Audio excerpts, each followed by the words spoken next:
नमस्कार, एक बार फिर से मैं आप सभी के सामने उपस्थित हूँ बेहद महत्वपूर्ण टॉपिक के साथ। और आज हम बात करने वाले हैं एक राष्ट्र एक चुनाव के बारे में। तो देखेंगे कि भारत में जो चुनावी संरचना है वो कैसे बदलने वाली है और क्या इसमें बड़े बदलाव किए जाने वाले हैं। ठीक है, तो संशोधन के जरिए 5 साल का कार्यकाल बदल सकती है संसद। एक देश एक चुनाव पर विधि आयोग ने यहाँ पर बातचीत कही है कि अभी तक कोई भी सरकार बनती थी तो वो क्या करती थी, 5 साल तक बनी रहती थी ना। अब ये कहा जा रहा है कि इस 5 साल के समय को घटा दो, या तो 2 साल कर दो या 3 साल कर दो, इन दोनों में से कोई एक चुन लो। और फिर उसके बाद, लेकिन जब ऐसे रैपिडली चुनाव होने लगेंगे तब भी तो दिक्कत है कि पैसा और ज्यादा खर्च होगा, राइट। अभी जब इतना खर्च होता है तो एक राष्ट्र एक चुनाव की बहस भारतीय लोकतंत्र की सबसे महत्वपूर्ण बहसों में से एक है। 4 दिसंबर की संयुक्त संसदीय समिति की बैठक से पहले, जो अभी होनी है 4 दिसंबर को, विधि आयोग ने ये स्पष्ट कर दिया है कि भैया देखो 4 दिसंबर को इसको लेकर के बैठक होने वाली है। ठीक है, तो यहाँ पर लोकसभा और राज्य विधानसभाओं के 5 साल के कार्यकाल को संविधान संशोधन द्वारा हम बदल सकते हैं। 4 तारीख को ये जो हमारा डिस्कशन होने वाला है कि हम लोकसभा और जो राज्य विधानसभा है 5 साल का जो कार्यकाल है उसे हम चेंज कर सकते हैं। नाउ आयोग ने यह भी कहा कि इसके लिए राज्यों को आधे से अधिक विधानसभाओं की सहमति की आवश्यकता भी हमें नहीं है कि राज्य की आधे से अधिक विधानसभाएं इस पॉइंट पर सहमत करेंगे और तब हम इस चीज को चेंज करेंगे। हमें ऐसा भी कोई जरूरी नहीं है। हम अगर ये निर्णय लेते हैं ये करने का तो हम ये कर देंगे भाई। ठीक है, ये वक्तव्य केवल तकनीकी नहीं है बल्कि ये भारतीय चुनावी व्यवस्था के पुनर्गठन का सबसे गहरा संवैधानिक संकेत हो जाता है। संविधान का विश्लेषण, क्या कार्यकाल वास्तव में बदला जा सकता है? तो अनुच्छेद 83(2) और 171 के तहत यहाँ पर कुछ बातें कही गई हैं। शुरुआत कर लेते हैं अनुच्छेद 83(2) से, जो कि लोकसभा के कार्यकाल के बारे में बातचीत करता है। क्या कहता है ये कहता है कि भाई संविधान में संसद के दोनों सदनों के कार्यकाल के बारे में चर्चा की जाएगी और इसको हम बदल सकते हैं। We have right to do this.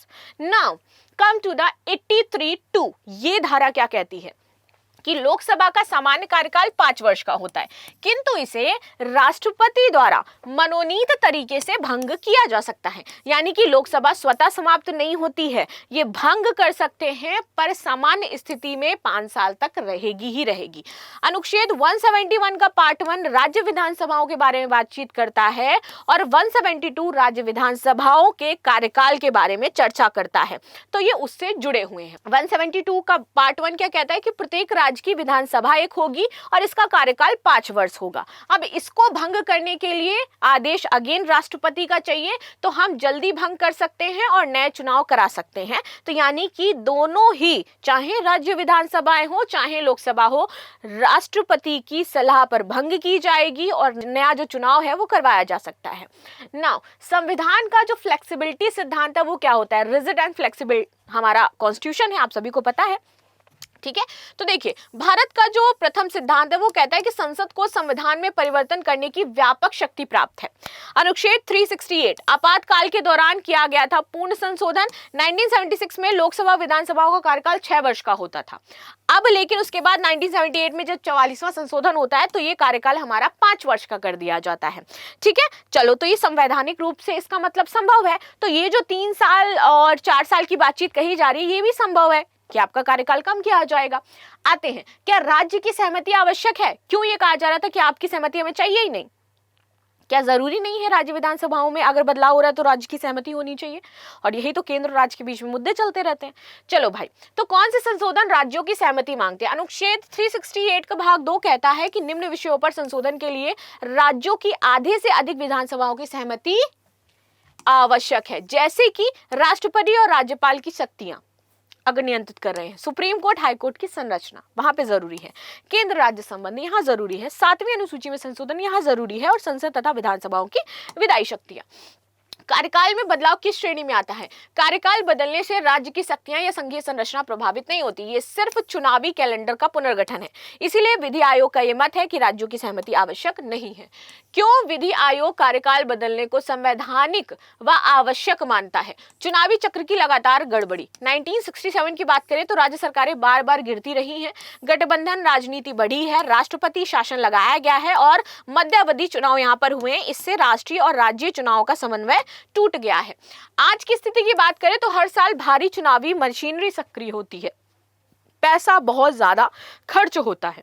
Bharat में हर वर्ष औसतन 6 से 7 राज्यों में चुनाव होते हैं।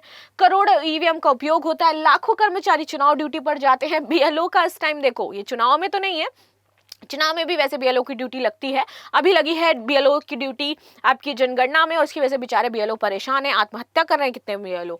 हजारों करोड़ों का खर्च और ईसी और सुरक्षा बलों का भारी दबाव, ये महसूस करते हैं अभी हम जब चुनाव होते हैं। और ये हर साल चुनाव में दिन पर दिन बढ़ता जा रहा है, रैपिडली बढ़ता जा रहा है। फोर्सेस की संख्या बढ़ती जा रही है, बलों की संख्या बढ़ती जा रही है, ईवीएम, 6-7 राज्यों में चुनाव, ये सारी दिक्कतें बहुत ज्यादा क्रिएट हो रही हैं। विधि आयोग मानता है कि ये मॉडल 21वीं सदी के लोकतंत्र के लिए अनुपयुक्त है। जब हम 21वीं सदी में आ गए तो अब हमें बदलाव चाहिए और हमारे पास एक नया मॉडल होना चाहिए। पुराने ढर्रे पे चल के हम 21वीं सदी की राजनीति नहीं कर सकते हैं। लेकिन फिर पुराने ढर्रे पे चल करके आप धर्म की राजनीति, जाति की राजनीति क्यों करते हो? ये भी तो एक क्वेश्चन है, आप लोगों को क्वेश्चन पूछना चाहिए सरकार से। वैसे आप सभी की क्या राय है जरूर बताइएगा। ये जो 21वीं सदी का नाम दिया जा रहा है, आपको क्या लगता है चुनाव कैसे होने चाहिए? राइट। ONOE यानी कि वन नेशन वन इलेक्शन का संवैधानिक तर्क है कि राष्ट्रीय हित बनाम प्रक्रियागत जटिलता। आयोग का मुख्य संवैधानिक जो सिद्धांत है, दावा है, वो कहता है कि विधि आयोग के अनुसार बड़े राष्ट्रीय उद्देश्य, जनहित, सुशासन और आर्थिक दक्षता हमें जरूरी है और संविधान संशोधन के लिए वैध और पर्याप्त आधार है जो हम करेंगे। संविधान का उद्देश्य था कि आर्थिक न्याय मिले, सामाजिक कल्याण हो, सुशासन हो, संसाधनों का विवेकपूर्ण उपयोग हो, और ONOE इन्हीं उद्देश्यों को आगे बढ़ा रहा है, यानी कि वन नेशन वन इलेक्शन होना ही होना चाहिए। ठीक है, चलो भैया अब बात करते हैं ONOE का व्यवहारिक मॉडल कैसे लागू होगा। तो 3 संभावित मॉडल है। पहला तो फिक्स चुनाव चक्र बना दिया जाएगा, उदाहरण के लिए 2029, 34 और 39 चुनाव इन कार्यकाल में होने, वरना होने ही हैं, इसको आगे पीछे ऊपर नीचे चेंज नहीं करोगे। ठीक है, सभी राज्यों में उसी वर्ष होंगे, और यदि कोई सरकार गिरती है तो केयर टेकर गवर्नमेंट बनेगी और constructive vote for no confidence Germany की तरह सिस्टम भारत में लागू किया जाएगा। नाउ दूसरा मॉडल है 2-2 समूह में चुनाव कर दो। 28 राज्यों को 2 समूह में बांटा जाएगा, 2.5 वर्षों पर एक चुनाव समूह होगा और इससे उच्च स्थिरता और कम बोझ आ जाएगा। नाउ मॉडल 3 चरणबद्ध समन्वय। अगले 10 से 15 वर्षों में धीरे धीरे सभी राज्यों को समान चक्र में ले आओ जाके, ताकि कोई कट्टर परिवर्तन ना देखने को मिले। संक्रमण काल ये आपका कहलाएगा। ठीक है ना। संघवाद का प्रभाव, क्या राज्य शक्तियां कम होंगी इससे? विरोधियों की चिंता है कि राज्यों की चुनावी स्वायत्तता खत्म हो जाएगी। इसके बाद केंद्र राज्यों पर अधिक राजनीतिक प्रभाव यहाँ पर झाड़ेंगे और क्षेत्रीय पार्टियां कमजोर हो जाएंगी। अच्छा, इसमें कोई दो राय नहीं है कि ऐसा कुछ होगा। Of course this is going to be happen, और इसमें मुझे नहीं लगता कोई फर्दर बहुत ज्यादा बुराई है कि अगर आप गलत तरीके से करो तो केंद्र आपको अपोज करे। राइट। चलो, समर्थकों का जवाब क्या है? संविधान में चुनावी कैलेंडर संघीय विषय नहीं है, ये संवैधानिक प्रक्रिया है, तो अब जो भी है देखा जाएगा। शासन स्थिर होने से राज्य सरकारें अधिक प्रभावी हो जाएंगी। चुनाव आयोग की निगरानी संघवाद को सुरक्षित कर देगी, तो यानी कि हम ज्यादा स्थिर रहेंगे। सर्वोच्च न्यायालय तो सुप्रीम कोर्ट ही कई मामलों में कह चुका है भैया कि संविधान संसद को लोकतांत्रिक प्रक्रियाओं में लचीलापन देता है।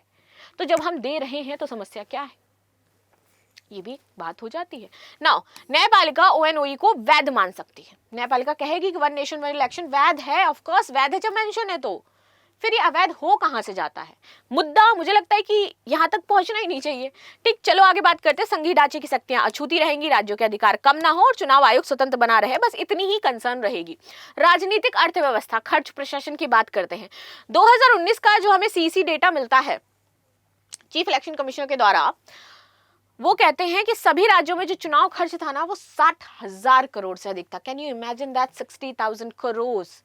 If that money use on public, then आप सोचिए क्या होता। If that money use on infrastructure development, then आप सोचिए क्या होता। If that money use for the vulnerable section, तब क्या होता? राइट। 60,000 करोड़ से ज्यादा सभी राज्यों में। नाउ पार्टियों का खर्च कई हजार करोड़ों में है। बार बार चुनाव होकर के सरकारों की नीतिगत सतर्कता जो है वो देखने को मिलती है। पुलिस प्रशासन मशीनरी अति उपयोगी हो जाती है, पैरामिलिट्री बल चाहिए, स्कूल कॉलेज परीक्षा बाधित होती है, ब्यूरोक्रेसी चुनाव केंद्रित हो जाते हैं। तो ONOE से इससे क्या होगा? ONOE से कि भाई ये बोझ थोड़ा सा कम हो जाएगा, थोड़ा सा कम, जो हम भी चाहते हैं कि थोड़ा सा कम हो। भाई लोगों पे परेशान रहते हैं ना वो।